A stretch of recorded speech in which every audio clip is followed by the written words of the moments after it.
ദേവിയാനിക്ക് liver നൽകാനായിട്ട് നയനയെ operation തിയേറ്ററിലോട്ട് കയറ്റാണ്. ഈ സമയത്തും ദേവിയാനി അറിയുന്നില്ല തന്റെ ജീവൻ രക്ഷിക്കാൻ പോകുന്നത് നയനയാണെന്ന്. നയനയെ ഓപ്പറേഷൻ തിയേറ്ററിലോട്ട് കൊണ്ടുപോകുന്ന സമയത്ത് ആദർശിന്റെ അടുത്ത് നയന പറയുന്നുണ്ട്, എന്റെ കാര്യോർത്ത് ആദർശേട്ടൻ കരയണ്ട, എനിക്ക് ഒരു കുഴപ്പവും വരില്ല. അങ്ങനെ യാത്ര പറഞ്ഞ് ഓപ്പറേഷൻ തിയേറ്ററിലോട്ട് നയന പോവാണ്. അതിന്റെ തൊട്ടു പുറകെ ആയിട്ട് തന്നെ ദേവിയാനിയെയും ഉള്ളിലോട്ട് കൊണ്ടുപോവാണ്. എന്നാ ടെൻഷൻ അടിച്ച് ആദർശും ജയനും ആകെ സങ്കടത്തിലായിരിക്കും. ദേവിയാനിയുടെ ജീവൻ രക്ഷിക്കാൻ പോകുന്നത് നയനയാണെന്ന് ദേവിയാനി അറിയുന്നില്ലല്ലോ. നയനയ്ക്കും ദേവിയാനിക്കും കുഴപ്പങ്ങളൊന്നും ഇല്ലാതെ ജീവിതത്തിലോട്ട് തിരിച്ചു വരണേ എന്ന പ്രാർത്ഥനയോടുകൂടിയായിരിക്കും ആദർശും ജയനും പുറത്തു നിൽക്കുന്നത്. വല്യമ്മയെ ജീവന് തുല്യം സ്നേഹിക്കുന്ന അനാമിക വല്യമ്മയുടെ ഓപ്പറേഷൻ ആണെന്ന് അറിഞ്ഞിട്ട് പോലും അതൊന്നും എന്നെ സംബന്ധിക്കുന്ന കാര്യമല്ല എന്ന് പറഞ്ഞാണ് അനാമിക ഇരിക്കുന്നത്. ഈ സമയത്ത് വേണു രേവതിയുടെ അടുത്ത് പറയുന്നുണ്ട്, എന്താ രേവതി, അവൾ എന്താ ഇവിടെ ഇങ്ങനെ ഇരിക്കുന്നേ? ഇന്ന് ദേവിയാനി ചേച്ചിയുടെ ഓപ്പറേഷൻ അല്ലേ, ആ നയനയല്ലേ ലിവർ കൊടുക്കുന്നത്. ഇവളിവിടെ ഫോണിലും കുത്തിക്കൊണ്ടിരുന്നാലേ നമ്മൾ വിചാരിച്ച കാര്യങ്ങളൊന്നും നടക്കില്ല രേവതി. നീ ആദ്യം അനാമികയെ കാര്യങ്ങളെല്ലാം പറഞ്ഞ് മനസ്സിലാക്ക്. ഇങ്ങനെ സില്ലിയായിട്ട് ഓരോ കാര്യങ്ങൾ വിടുന്ന കാരണ നമുക്ക് ഇപ്പോഴും കടങ്ങൾ ബാക്കി നിൽക്കുന്നത്. അല്ലെങ്കിൽ അനാമിക വിചാരിച്ചാൽ തന്നെ എന്റെ കടങ്ങൾ വീട്ടാവുന്നതേ ഉള്ളൂ. വേണുവേട്ടാ, ഞാൻ അവളെ അടുത്ത് പറഞ്ഞ് മടുത്തു. ഇനി വേണുവേട്ട തന്നെ പോയി പറയേ. മോളെ അനാമികെ, നീ എന്താ ഇവിടെ ഇരിക്കുന്നേ? നീ ഒരു കാര്യം ചെയ്യ, ഹോസ്പിറ്റലിലോട്ട് പോ. ഇത് വല്ലാത്ത ശല്യായാലോ അച്ഛാ. എന്നും ഈ ഹോസ്പിറ്റലിലോട്ട് പോവാൻ തന്നെയാ എനിക്ക് സമയമുള്ളൂ. മോളെ, ഇന്നേ നിന്റെ വല്യമ്മയുടെ ഓപ്പറേഷനാ. ആരാ ലിവർ കൊടുക്കുന്നതെന്ന് നിനക്കറിയാലോ. ഈ സമയത്ത് നീ അവിടെ വേണം. നിന്നെ സ്നേഹിക്കുന്ന വല്യമ്മ നിന്നെ കാണണമെന്ന് ആവശ്യപ്പെടും. അപ്പൊ നീ അവിടെ വേണ്ടേ? പിന്നെ വല്യമ്മയെ കയ്യിലെടുത്താലേ അനന്തപുരിയില് നിനക്കൊരു സ്ഥാനം ഇനിയുള്ളൂ. നിന്നെ ആനി ഇതുവരെ വിളിക്കാൻ വേണ്ടി വന്നിട്ടില്ല. ഇനിയിപ്പോ വല്യമ്മ കഴിഞ്ഞാൽ മാത്രമേ നിനക്ക് അനന്തപുരിയിലോട്ട് കയറി ചെല്ലാൻ പറ്റൂ. അച്ഛനെ കൊണ്ടൊന്നും സാധിക്കില്ല എന്ന് എനിക്ക് മനസ്സിലായ കാര്യ. ഇനിയിപ്പോ ഇത് തന്നെ മാർഗമുള്ളൂ എന്ന് എനിക്കറിയാം. ഞാൻ പൊക്കോളാം.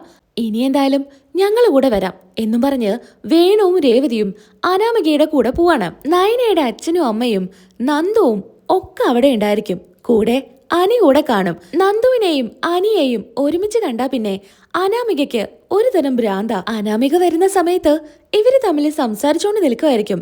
നന്ദു ആണെങ്കിൽ ആകെ സങ്കടത്തിലായിരിക്കും.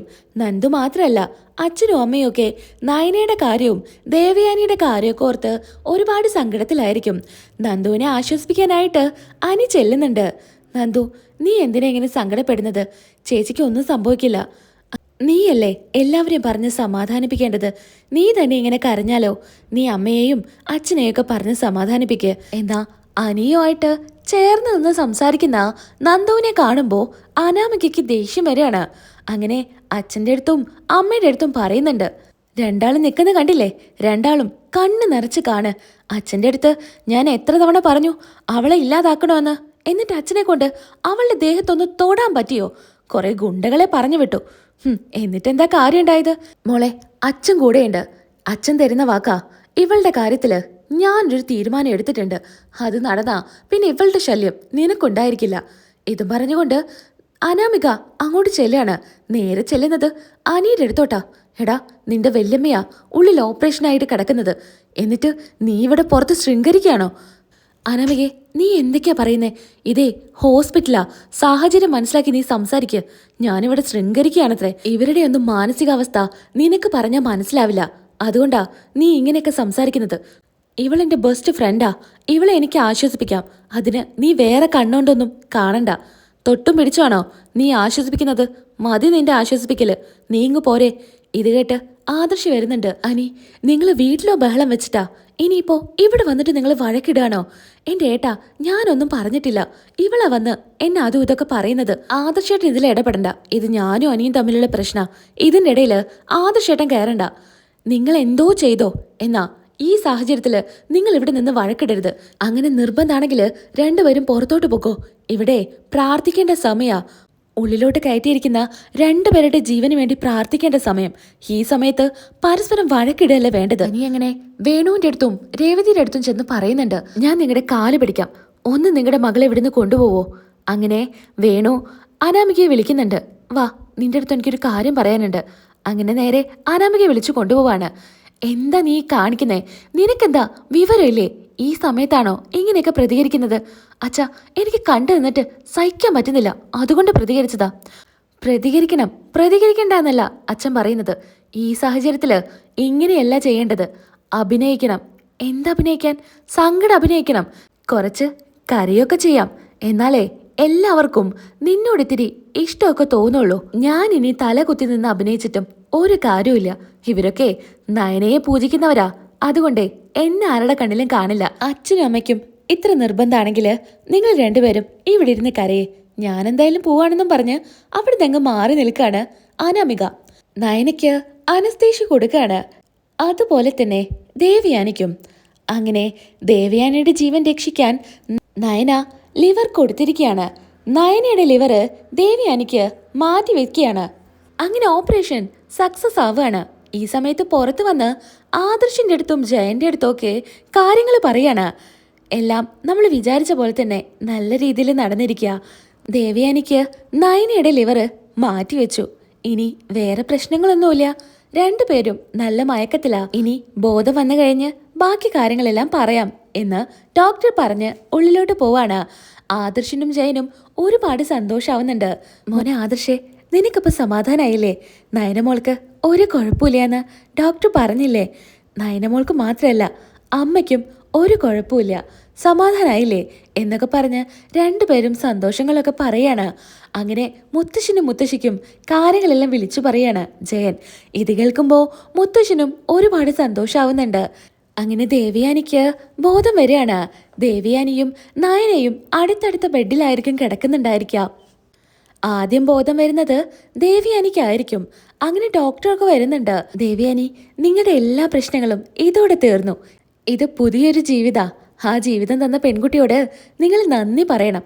ആ കുട്ടി ഉണ്ടായിരുന്നില്ലെങ്കിൽ ഇപ്പൊ നിങ്ങള് ജീവിതത്തിലോട്ട് വരില്ലായിരുന്നു. ഡോക്ടറെ, ഏതാ കുട്ടി? എനിക്ക് ആ കുട്ടിയെ കാണാൻ പറ്റുമോ? ഇപ്പൊ കാണാനൊന്നും പറ്റില്ല, ആൾക്ക് ബോധം വന്നിട്ടില്ല. എന്തായാലും നിങ്ങൾ അറിയുന്ന ആള് തന്നെയാ. ആര് ഡോക്ടർ? ആരാ എനിക്ക് ലിവർ തന്നത്? നിങ്ങളുടെ മരുമകള് അനാമികയോ? ഡോക്ടർ കുറച്ചു നേരം ദേവയാനിയുടെ മുഖത്തോട്ട് നോക്കുകയാണ്. ദേവയാനിക്ക് അനാമികയാണെന്ന് പറഞ്ഞ ഒരുപാട് സന്തോഷാവുമല്ലോ. എന്നാ ഡോക്ടർ പറയുന്നുണ്ട്, അനാമികയോ? അതാരാ? അതാണ് എൻ്റെ മരുമകള്. അല്ലല്ലോ, നിങ്ങൾക്ക് ലിവർ തന്നത് നിങ്ങളുടെ മരുമകള് നയനയാണ്. നയനയോ? ആ, നയന തന്നെയാ നിങ്ങൾക്ക് ബ്ലഡും തന്നത്. അന്ന് എല്ലാ കാര്യങ്ങളും നിങ്ങളെടുത്ത് തുറന്നു പറയാൻ ഞാൻ വിചാരിച്ചതായിരുന്നു. എന്നാ നിങ്ങളുടെ ഹസ്ബൻഡ് തന്നെയാ പറഞ്ഞത്, ഒന്നും പറയണ്ട, അത് പറഞ്ഞു കഴിഞ്ഞാൽ ഇയാളത് ആക്സെപ്റ്റ് ചെയ്യില്ല എന്ന്. അതുകൊണ്ടാണ് ഞാൻ പറയാത്തത്. എന്നാ ഇപ്പം എനിക്ക് തോന്നി ഇതൊന്നും മറച്ചു വെച്ചിട്ട് ഒരു കാര്യമില്ല. അതുകൊണ്ടാ നിങ്ങളെടുത്ത് ഞാൻ തുറന്നു പറഞ്ഞത്. നിങ്ങളെ ഇത്രയേറെ സ്നേഹിക്കുന്ന ഒരു മരുമകളെ കിട്ടിയത് നിങ്ങളുടെ ഭാഗ്യ. ഇന്നത്തെ കാലത്ത് ഒരമ്മായിയമ്മയ്ക്കും സ്വന്തം മരുമകള് സ്വന്തം ജീവൻ പണയം വെച്ച് ഇങ്ങനൊരു കാര്യം ചെയ്യില്ല. അതാ നിങ്ങളുടെ മരുമകള് ചെയ്തിരിക്കുന്നത്. ഇങ്ങനൊരു മോളെ കിട്ടിയത് നിങ്ങളുടെ ഭാഗ്യാണെന്ന് ഡോക്ടർ പറയണ. ഇത് കേട്ട് ദേവി എനിക്ക് വിഷമം സഹിക്കാൻ പറ്റുന്നുണ്ടായിരിക്കില്ല. എന്താ, നിങ്ങളുടെ മരുമകളെ കാണണോ? അങ്ങനെ ഡോക്ടർ അങ്ങ് മാറി നിൽക്കുകയാണ്. അങ്ങനെ നയന ബോധം വരാതെ അപ്പുറത്ത് ബെഡിൽ കിടക്കുന്നുണ്ടായിരിക്കും. നയനയെ നോക്കി കൈകൂപ്പി പറയുന്നുണ്ട്, മോളെ, നീ എൻ്റെ അടുത്ത് ക്ഷമിക്കണം, ഞാൻ നിന്നെ ഒരുപാട് തെറ്റിദ്ധരിച്ചു എന്നൊക്കെ പറഞ്ഞ് നയനയോട് മാപ്പ് പറയാണ് ദേവയാനി. എന്നാ ദേവയാനി നയനയെ മനസ്സിലാക്കിയപ്പോൾ അത് കേൾക്കാനും കാണാനുമായിട്ട് നയന ഉണ്ടായിരിക്കില്ല. നയന എല്ലാവരെയും വിട്ട് പോവാണ്. അങ്ങനെ നാളത്തെ എപ്പിസോഡിൽ ബാക്കി റിവ്യൂ ആയിട്ട് വരാം. നമ്മുടെ റിവ്യൂ ഇഷ്ടപ്പെടുന്നുണ്ടെങ്കിൽ ഒന്ന് സബ്സ്ക്രൈബ് ചെയ്തേക്കണേ. ലൈക്ക് ചെയ്യാനും ഷെയർ ചെയ്യാനും നിങ്ങളുടെ വിലയേറിയ കമൻ്റ് അറിയിക്കാനും മറക്കല്ലേ. അടുത്ത വീഡിയോയിൽ വീണ്ടും കാണാം. എല്ലാവർക്കും ബൈ.